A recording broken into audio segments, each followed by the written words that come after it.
shredding on guitar is something that we all want to achieve, and we all know that is going to take a very long time to master and get to, right?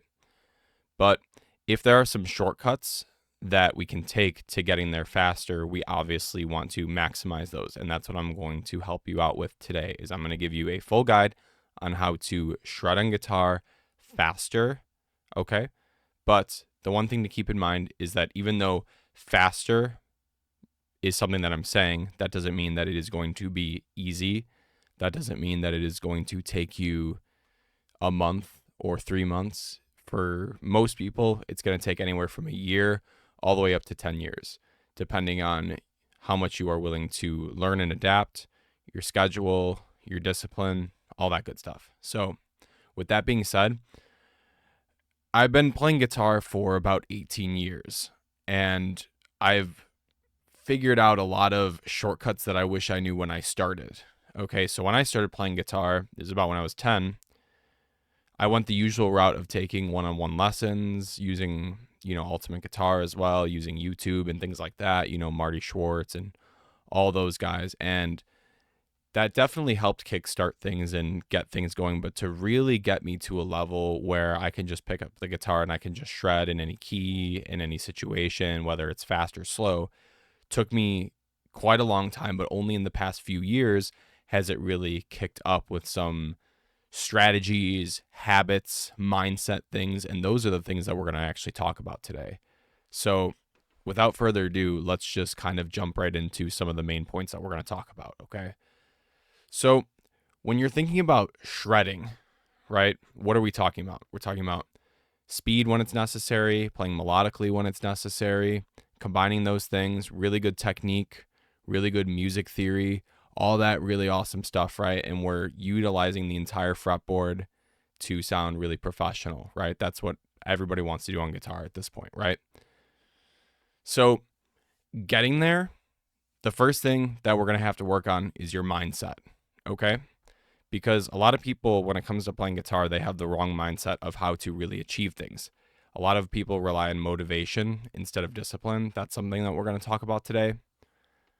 A lot of people believe that they can do everything by themselves and they have too much pride to ask for help, and that's another problem. And we're going to try to get rid of all these things, and we're going to try to make sure that we can kind of kickstart this for you, okay? So, talking about mindset, what you need to first think about is when you see someone who is as good as you want to get, someone who is better than you, things like that, instead of thinking, oh my gosh, I'm never going to get there, or oh my gosh, that's where I want to be, but I'll never get there. It's so far away. Instead, you need to think, wow, I'm so happy for you. That's incredible that you got that good at X, Y, and Z. It's amazing that you have this much knowledge on this, this, and this. I would like to know how to get there. How did you get there, right? You want to have that mindset so that way you can achieve these things. So for example, if we're talking about sweep picking, if you feel like you find someone who's like, wow, their sweeps are super tight, super fluent, fast, all across the fretboard, going into different keys, all sorts of cool arpeggios. If you feel like that's not achievable for you yet, reframe your mindset and say, well, this person achieved it. At one point, they were like me and they didn't know how to do it, and now they do. What did they do differently that I'm doing right now that got them to achieve it? Okay, so we're going to talk about exactly what those things are too here in a little bit. Okay, there's some surface level stuff that you can do, and then there's going to be some more nitty gritty stuff that we're going to kind of get into here. Okay, so you see these people and you think, wow, they're doing so good. How do I get there? That's the first step. You need to believe that if these people did it and they were struggling at one point, you can do it as well. Okay, so with that being said, there's one big other thing with being able to shred. It's not relying on motivation when to practice and relying more on discipline. And discipline is going to stem from developing really good habits throughout the day of practicing the guitar, right? Okay, so talking about discipline, right? what do we think? We think of someone who goes to the gym all the time. We think of somebody who, goes for their runs, or somebody who keeps to like a very specific diet or something like that. Everything that I'm saying, or everything that you think of with discipline, should be applied to on the guitar as well. Discipline on the guitar is picking up the guitar every single day. So if all these athletes are really disciplined in their stuff, or if all of these actors who practice acting all the time are really disciplined in their stuff, why are we not being disciplined in our craft, right? If we want to achieve it and really, really get there, how do we actually get there?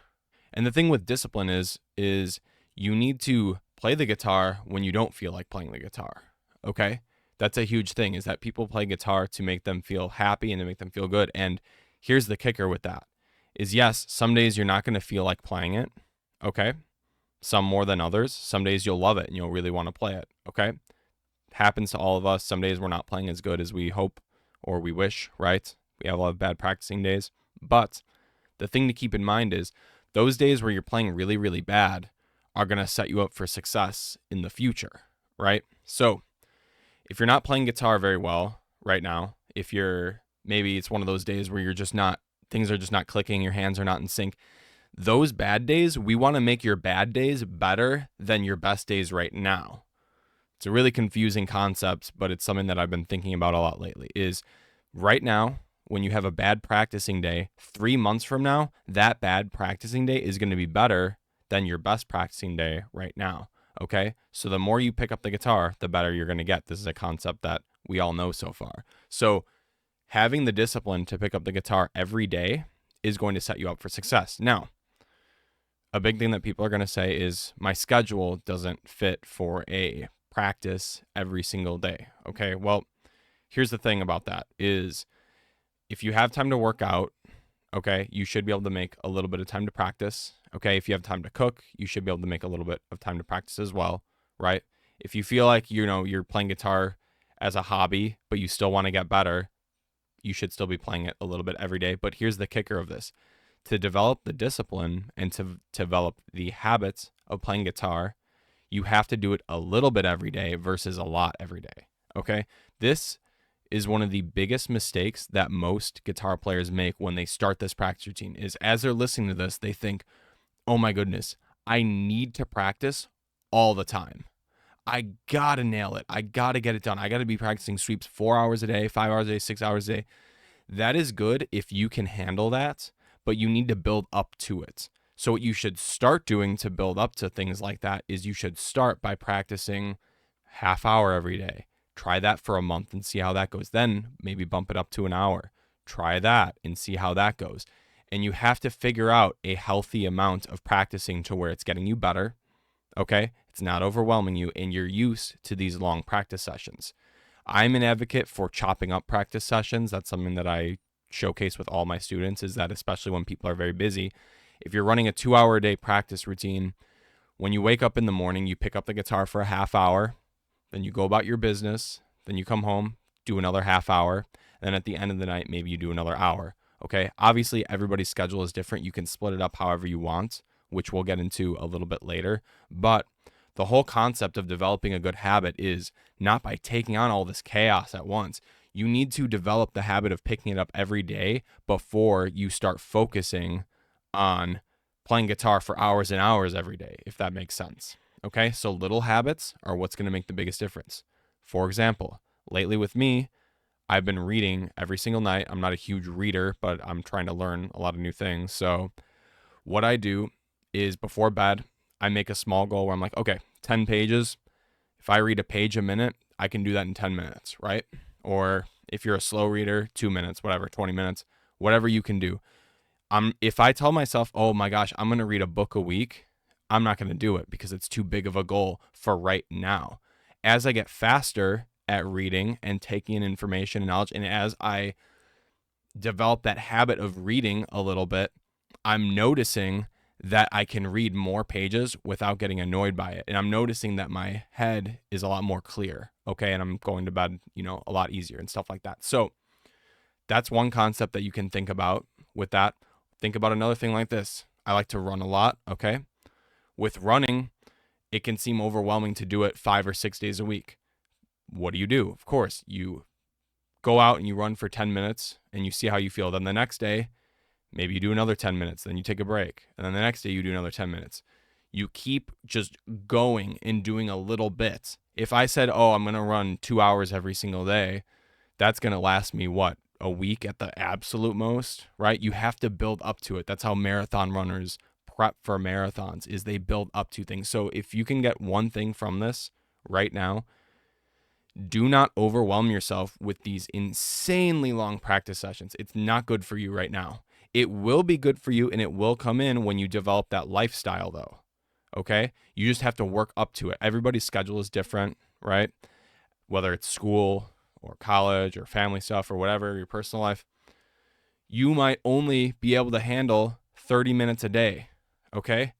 But here's the difference. That's 30 minutes a day that you're doing every single day. And a lot of people want to get to that 10,000 hour mark for their practicing. And that's a really good long-term goal, but we need to make short-term goals and we need to make habits of doing this all the time, okay? So that's the first step, okay? So now we have our practice routine, okay? We're picking up a little bit every day for a little bit, okay? If you want to take 1 day a week off for now, that's honestly fine. Think about it like this. As soon as you start kind of developing that habit, it's almost going to feel weird that you're not picking up the guitar every day. But if you want to take like a Sunday off, I'm not going to be completely against that. Okay, so now we're going to go to the next step, which I have written down on my phone. Let's talk about dividing up your practice routine in terms of the things that you need to work on. So obviously, everybody has different goals with playing the guitar. We have people who want to shred. We have people who want to just get better at their rhythm, blah, blah, blah, all this stuff, right? Jazz versus metal versus classical. Whatever you're trying to do, you need to write it down on a piece of paper and figure out what your priorities are with the time that you have to practice, okay? Because here's the big kicker. I may tell you to pick up the guitar once a day for 30 minutes. What you do with those 30 minutes is going to be seriously very, very important to actually succeed at this, okay? So let's talk about that real quick. The main things that every guitarist should be working on is pretty simple. Most of it is technique. The next part would probably be your repertoire or the songs or solos that you're trying to learn. Those are the two big ones because those go hand in hand, right? If you're working on sweep picking, work on your sweep picking and then pick a song that has sweeps in it so that way you have like almost like a double whammy of things, okay? Copy that with learning music theory a little bit every day if you need that, and the fretboard knowledge as well, or mastering the fretboard and the neck and things like that, okay? So that's just a general thing that most guitarists tend to do. So most guitarists, when they pick up the guitar, they just noodle for 30 minutes, they run through a couple scales, and then they call it a day, okay? But are you aware that every scale that you learn can be played in a trillion different ways? If you only knew one scale, like a pentatonic scale, you can do that all across the fretboard. There are many, many ways you can do that. But if you don't know that, that's a serious problem. So a lot of guitar players, when they learn scales, they learn 20 different scale shapes just going in a vertical way instead of a horizontal way, and they don't actually know the fundamentals of memorizing the fretboard. That's a huge problem. Okay? So when you're trying to develop that practice routine, your number one thing that you should be always working on is your technique. So every time I pick up the guitar in the morning, I always work on my technique. I don't even use my left hand until I feel like my right hand is good and warmed up. Everything with my alternate picking, my pick slanting, my sweep picking, things like that, string skipping, all that good stuff, okay? Once that feels good, then I start applying the left hand by itself and I get rid of the right hand. That usually is a lot faster because my left hands tend to be pretty good. And then I combine the two, I get them in sync, and then I'm rocking and rolling. That can take anywhere from, if it's a really good practicing day, 5 or 10 minutes. Sometimes if I'm really feeling like practicing, I'll do that for an hour, okay? And that's just my warm-up exercises, getting things going, getting the blood flow in the hands a little bit, seeing what I need to improve on, kind of diagnosing, oh, this is something that I'm not doing right for the day, right? Or, oh, my odd numbered pick slanting needs work. That's what I should probably work on for at least today or for the week, right? So these are the kinds of things that you should really be thinking about, okay? So when it comes to practicing, technique is going to be huge, like we just talked about. Then it's going to be your song or your repertoire. If that's applicable to you, you should always be learning other people's music because it's going to give you a good representation of the fretboard. It's going to give you new ideas for writing your own music. It's just overall going to get you better, okay? That's a absolute staple that you really need to do, okay? This can vary, obviously. Okay, what I recommend doing when you are trying to learn long songs or long solos is I like to memorize big chunks of it so that way I can get away from the computer and just have the guitar, then focus on my technique. Okay, that's what I like to do. Usually that works whenever I tell people to do that, because whenever people don't have it memorized and they keep having to look at the tab, they do this. They look down and then they look up, right? So that's a huge problem, because you're never going to get it memorized, and then you're never going to get the technique down because you're focusing on two different things at once. And that's a huge problem. So what I recommend is, like, let's say you're learning, I don't know, a Metallica solo like Master of Puppets. I would say if you can memorize that whole solo before you actually really, really hammer it down, that's fine. Maybe cut it in half though, or cut it into fourths and say, okay, I'm going to do this chunk. Then I'm going to get away from the computer, make sure it's memorized, and technique it up. Then I'm going to go to the next chunk and do it the same thing again and repeat and repeat and repeat. Okay. That's what I recommend, because having to look at the tab all the time is a huge problem unless you're really, really good at sight reading, like a classical guitarist or a jazz guitarist. I would recommend memorizing it. Okay. You just don't want to have to constantly look up and down. That's just going to make your progress kind of go like that. Okay. So now that we've got that down with the technique, and now that we've got that stuff down with the song or the repertoire that you're picking, make sure that those correlate, by the way. So make sure that if you're working on a lot of odd numbered pick slanting, pick a guitar solo that has a lot of odd numbered pick slanting. Take a look at the tab that you find for your song and see and count what those numbers are, so that way you can figure out if it's odd number or even number or whatever is happening. Make sure it applies to the techniques that you're working on. Okay. So once we have that down, the other big one is music theory, obviously. So this is going to vary for everybody. Like for me, I don't need to practice music theory anymore because I have had just so many years of it crammed down my throat at this point. I love it. It's very, very fun and enjoyable for me to learn and stuff. And I teach it all the time. So I'm always being reminded, what is this and what is that? But everybody's at a different level with their theory. So I would say if you don't have advanced levels down, I would say try to look at your theory about 10 minutes a day. 15 minutes a day is usually plenty. I would recommend just getting a book. I would recommend taking a course on music theory or something like that. So that way you can have something just to read or something to just look at. Because music theory is something where you should learn on the fretboard and off the fretboard. Okay? So there's things like musictheory.net. If you want to do things off the fretboard, to make sure you know your key signatures, to make sure you know what a triad looks like, make sure you know what a specific scale sounds like, things like that, okay, is going to be super, super awesome for you. Okay. So assuming that you have all of those things down and your theory is starting to get really, really good, just take a look at it a little bit every day, maybe 4 days a week or something like that. If you're in school for music theory, that's a totally different thing. That's where you're going to have to do homework and stuff. So you don't really have a choice. You're going to be doing theory like an hour every single day. So that is all what I would recommend for your practice routine. So divide it up into those three things, okay, which is technique, your song, and then music theory, okay? You'll learn the fretboard mostly with the music theory, okay, but everything else will help with the fretboard too. So make sure that, like I always say, I recommend every month pick a new key to work on that key for the month, okay? It doesn't have to apply to your song, but with your exercises, with your music theory that you do, with your improvising that you do, if you're working on improvising, which can kind of tie into both technique and music theory, all that stuff, right? That can all totally work for each key of every single month, because there's only 12 keys and there's 12 months in a year. So by the time you get through 1 year, you'll have all your keys down. That's something a lot of people don't think about. So highly recommend giving that a shot. So one other thing that we need to talk about is your goals. So goals should be written down on a weekly basis. Okay. Why I say a weekly basis is because writing goals long term kind of can seem very inachievable. Okay. So if you write down, in 20 years, I want to open for Megadeth with my band because blah, blah, blah, blah, blah, blah, blah. I don't think that's a very efficient way to achieve your dreams and your goals. Okay. How are you going to get there is what you actually need to write down. So every week, write down a few small things that you can improve on from last week. Okay. Like, for example, maybe this week you're like, okay, I want to get the sweeps down in the Painkiller solo by Judas Priest.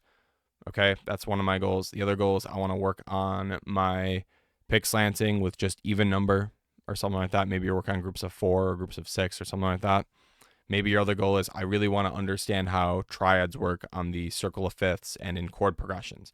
If those were your 3 goals, you can easily get those done. Easily get those done. Okay?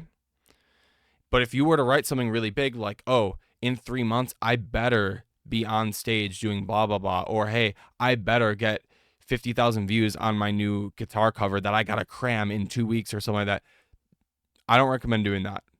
You can do that a little bit if you want to, but in all honesty, the little goals are what's going to get you the results, okay? The weekly goals are what builds you up with those stepping stones. And what you'll notice is every time you write these things down, you'll notice, oh, 3 weeks ago, I didn't know what a triad was, and now I really know what it was. Or, oh, 3 months ago, I didn't know how to sweep pick triads into a diminished triad. Now I know how to do that really well, right? Think about those things. Think about how you can use your weekly goals and get a little bit better every single time, whether it's with your speed, your technique, your music theory, your fretboard knowledge, a specific song that you're working on. All this stuff is gold, okay? That is what I'd highly recommend you do. And this is something that you can do with all of your stuff, with life, okay? This is just honestly life advice.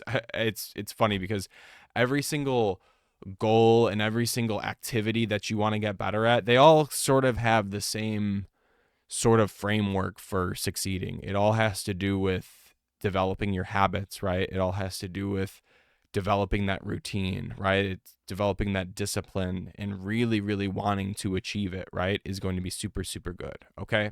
So a little bit of other stuff, and then we will be all good to go with this. So once you have that practice routine down, you'll notice that your technique and your theory will kind of start to combine, and you'll kind of just develop your own style when you understand how tension works and resolution works, and you'll understand certain arpeggios that you really like the sound of, and you'll understand certain modes and, you know, all sorts of modulation, all this cool stuff. Like, you'll understand your skills and your weaknesses. You'll be able to work on your weaknesses more than your strengths, and then your strengths will get even stronger.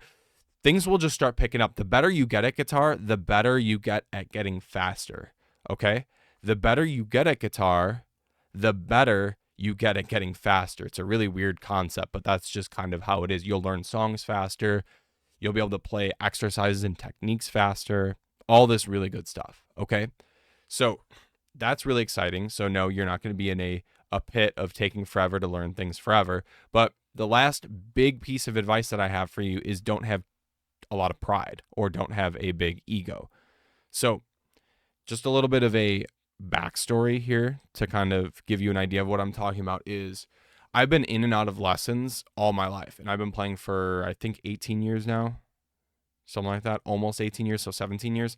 So at times, I absolutely learn more when I am with a teacher, 100%. There are some times where I think that when you take breaks away from your teacher, that is fine too, because sometimes, you know, experimenting on your own might actually be a good thing.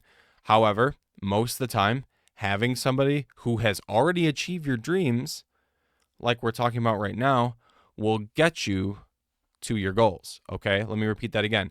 If you already think with the mindset that we talked about earlier, somebody who has already achieved what I want to achieve in terms of your skill or your career or whatever, has already achieved it, and you're like, wow, I want to learn from that, take the step and start learning. Okay?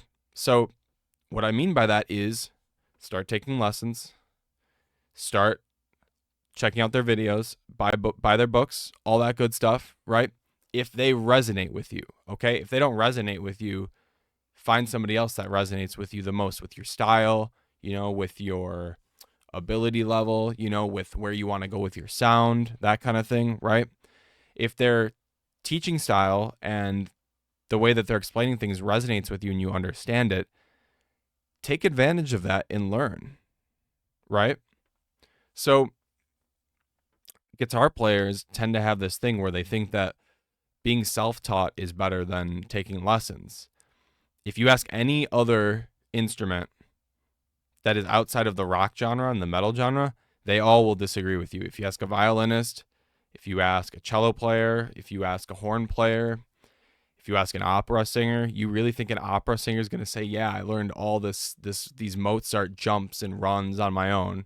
Absolutely not, right? If you ask a, you know, insanely good double bass jazz bass player or an upright bass, I promise you most of them are going to say that they've had lessons at some point. Okay? It's only in the genres of rock and metal to where this is a thing, especially with guitar, even other instruments like the synthesizer or vocals or bass and drums and stuff. They even will say that they think that taking lessons is better. So my recommendation to you is to find somebody who you feel like resonates with you in terms of your sound and your style, and take it seriously. Okay? Take it very, very seriously. If it's only a one-on-one lesson, if it's a full-on masterclass, if it's, something where you're meeting on a bi-weekly basis, or if it's like a in-person trio that you're doing or something, or if it's a college course that you're doing, take it very seriously. Take down what they're doing and they're teaching you, bring it home, rerun it through, apply it to where you want to go, because hopefully you'll have that conversation with your teacher about how good you want to get, your goals as a musician long term, all that really good stuff, right? These are the things that you really, really need to think about, okay? So here's what I'm going to recommend for you. When you find a teacher that's really, really good for you, be very open and very communicative about everything in your life when it comes to your schedule, when it comes to your drive, when it comes to the things you're struggling with, when it comes to the things that you feel like you have an advantage on. But most importantly, be very open to talking about your deepest desires and goals, okay? The reason for this is because your teacher will better be able to understand how to direct you in the lessons, okay? And in your custom plan or whatever you're doing, versus you just saying, oh, I want to get better at guitar. That's not good, okay? That's really, really not good. But if you say, I'm looking to get really, really good on classical guitar to where I can play Baroque, Spanish, Renaissance, and modern, contemporary, so that way I can start playing gigs at restaurants, right? Or if you say, I'm trying to be a really awesome metal guitar shredder, so that way I can start doing recording sessions with a bunch of other bands and fill in as my side gig, right? Or saying, I just want to be in a cover band as a rock guitar player, but I want to learn songs faster. I don't want to take 50 years to learn how to play these classic rock songs. I want to just get it done fast. You need to be very, very, very communicative with your teacher about that stuff. If you're not very communicative about that stuff, your lessons are not going to go anywhere and they're not going to know where to go with you. Okay? It's super duper important because we want to see, your teacher wants to see that destination, and your teacher will think whenever you guys are together, like, okay, what can we do this week as a short-term goal, like we talked about earlier, that will be a stepping stone to climb the mountain and get to that long-term goal, right? Think of it like that. The mountain that we're climbing is never going to end, first of all, so you should enjoy that journey instead of thinking about that ending. Obviously, there will be a point where you will feel really, really good about your skills, but you'll never run out of stuff to do, and you'll never run out of ways to improve. That's the beauty about guitar. It would be very boring if you ran out of everything, right?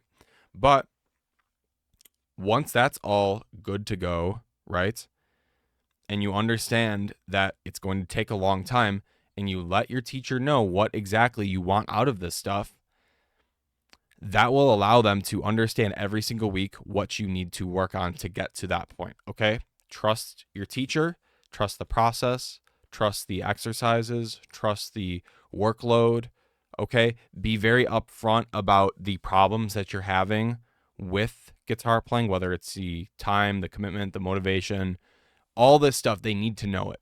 You can't be embarrassed about it. They need to know the struggles that you're having so that way they can actually help you with all of these things. Okay? So that being said, that's pretty much it. So to recap, make sure you find a teacher, make sure you find a class or something that you really like. If you like shredding and you want to learn how to shred, you can work with me. I'd be happy to chat with you and see if we're actually a good fit. Okay, so you can book a chat with me. It's totally free and it's linked below. So we work on shredding, we work on music theory, all that stuff. We're all about shredding from a classical perspective. So if you like that neoclassical style, that would be something that I can help you with. But if you're in for something else, I'm not the one that should be helping you, okay? You need to figure that out for yourself and make the best decision for yourself. So that is kind of my general synopsis of how to shred for a long-term basis, okay? So I hope this helps you kind of get your mindset. I hope this kind of helps you get a clear path of where you need to go with all this stuff, okay? And I hope you like videos kind of like this. If you do, I'll make more. If not, then I'll go back to some other stuff. But yeah, I'll see you guys next time.